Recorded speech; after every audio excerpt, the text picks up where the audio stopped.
Joker's Favor is not the best Joker episode of Batman the Animated Series has to offer, but it might be the best one I've reviewed so far. Joker is probably at his scariest here, and I have a riot whenever he's on screen. The issues here lie on other factors, but the Joker is written perfectly. The episode begins with an introduction to our main character, Charles Michael Collins. He's a slightly overweight, average man with a job he doesn't like and a family. On the particular moment we meet him, he's been having a bad day at work and is stressed about paying for his son's braces and the fact that his wife is making the meatloaf he hates for dinner. The averageness of our main character is a significant chunk of why this episode works and why the Joker is especially intimidating. As he's driving home, Charlie has to make way for the police and the Batmobile, so when he's caught up by another car, he snaps and curses at the driver, realizing far too late that the man in the car is none other than the Joker. As he's driving for his life, getting as far away from the Joker as possible, the audience is effectively put in Charlie's shoes, imagining how scared they'd be if they were in the same predicament. When Charlie, quote, cussed out the Joker, he shouted, "Why for 2 cents I oughta," before he saw it was the Joker. When Charlie's car runs out of gas and he runs into the woods, it's really chilling seeing 2 pennies fall to the floor as we see the Joker was still able to track Charlie down. "Here's your 2 cents. Now, what are you going to do to me?" All throughout the episode, Joker has an abundance of great lines, so much so that it's seriously tempting to quote them all. To escape the Joker's wrath and see his family again, Charlie promises the Joker that he'll do anything. I love that when Charlie asks him what the favor is, the Joker suddenly shouts, "I don't know! I haven't thought of it yet!"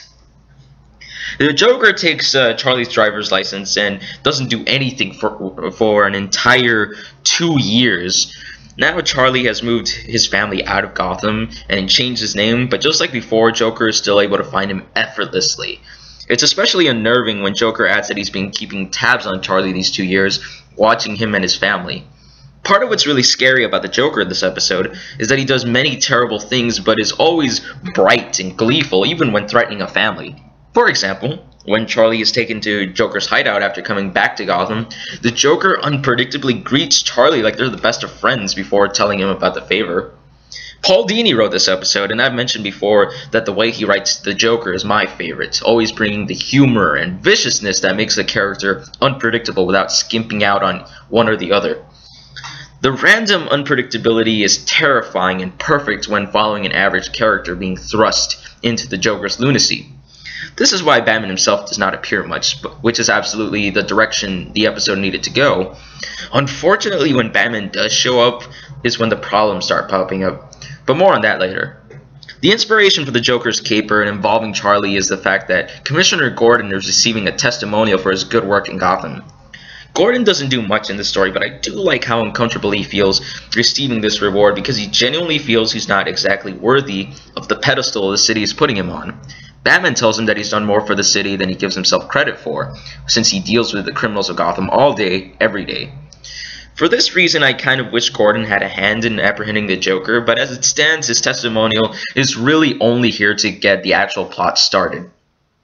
Going back to the Joker, this episode marks the first ever appearance of Harley Quinn, who has gone on to become one of the most recognizable villains in Batman's rogues gallery.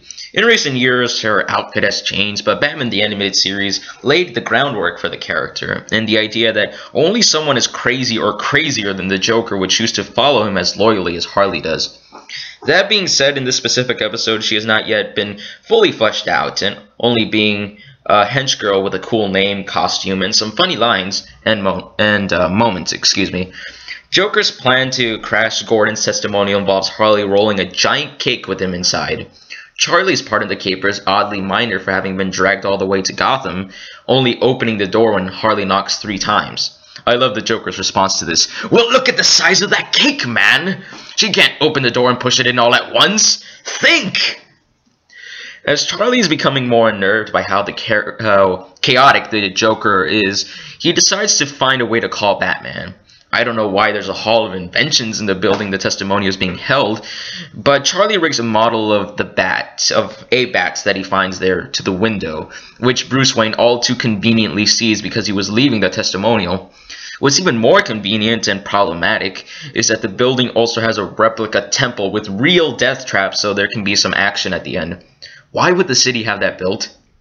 In dialogue, we know for sure that the Joker did not add anything to make the replica lethal, which would have made more sense and made Joker a bigger threat. Fortunately, this action is not the climax of the episode, but I'm getting a little ahead of myself.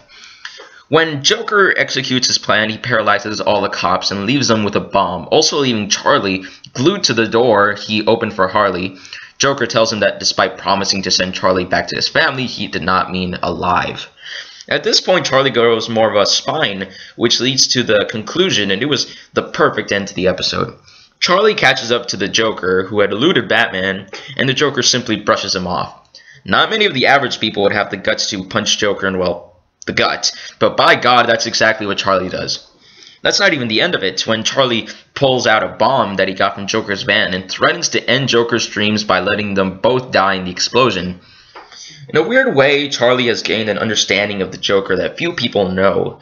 When threatening the Joker, Charlie says that he can destroy people's dreams too, and that is the Joker's only real purpose and why he really doesn't want to die before killing Batman.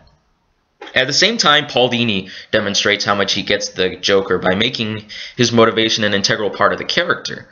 While the Joker has had many capers and committed many different tragedies, he always does this out of the need to mess with people. In the comics, this is why Joker was absent through much of No Man's Land. Everything was so chaotic that the Joker could not do much of anything to make it worse. So he laid low until Batman began restoring order.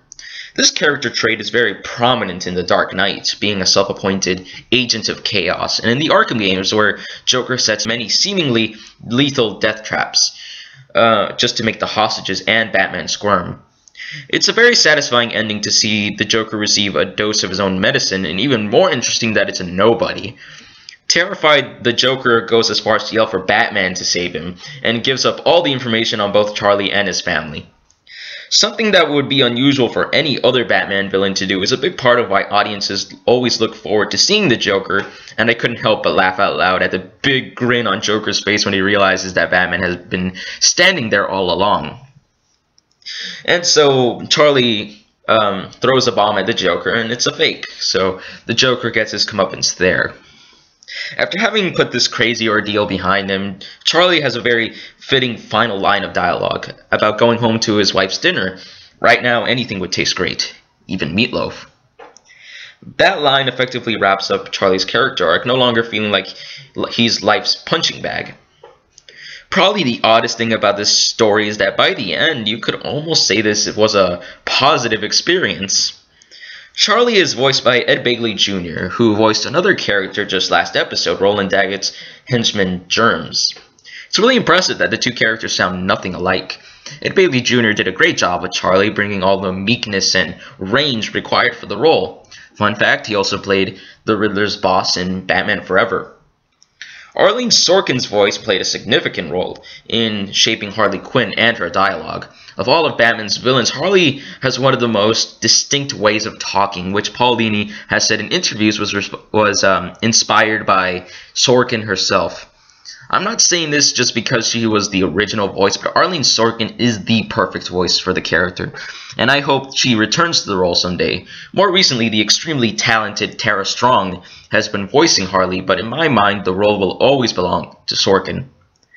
We can't leave out Mark Hamill, who is rightfully considered to have one of the best portrayals of the Joker of all time. Mark Hamill can make any Joker dialogue sound fun, but I'd say that Paul Dini scripts bring out Mark Hamill's best performances with the character, especially in the Arkham games and Batman Beyond Return of the Joker. He gets to deliver more gleefully twisted dialogue. I won't talk about Kevin Conroy this time around because Batman doesn't get too much dialogue. The music is up to par with the quality of the rest of the show. The main musical theme this time around, along with the Joker's theme music, is much more playful and cartoony, but maintains the tone of the series. Animation this time around is of lower quality, but definitely better than many previous episodes, such as Prophecy of Doom and Be a Clown. I say it's more on par with The Forgotten, even though that episode didn't have such great animation with the way the characters are drawn and the movement being decent but not terribly consistent. Speaking of inconsistency, one of the main animation problems in Joker episodes is that his face sometimes looks off or misshapen. Usually it adds to the Joker's exaggeration, but it does occasionally look odd. Despite some annoying conveniences, Joker's Favor is a quality episode and a very good Joker story. It may not be his best episode, but the Joker was at his scariest here, and he was still hilarious. The way the audience is sucked in through the perspective of an average man is very effectively utilized, and so I rate Joker's Favor a 4 out of 5. Thanks for joining me for another review, and we'll continue next time with the really cool episode Vendetta. When we reach the end of the first box set, I'll have something different prepared. That's all I'll say about that for now. Though it may not be worth keeping a secret, I'll just say I'm pretty excited for it. Until then, I'll be seeing you with the next episode.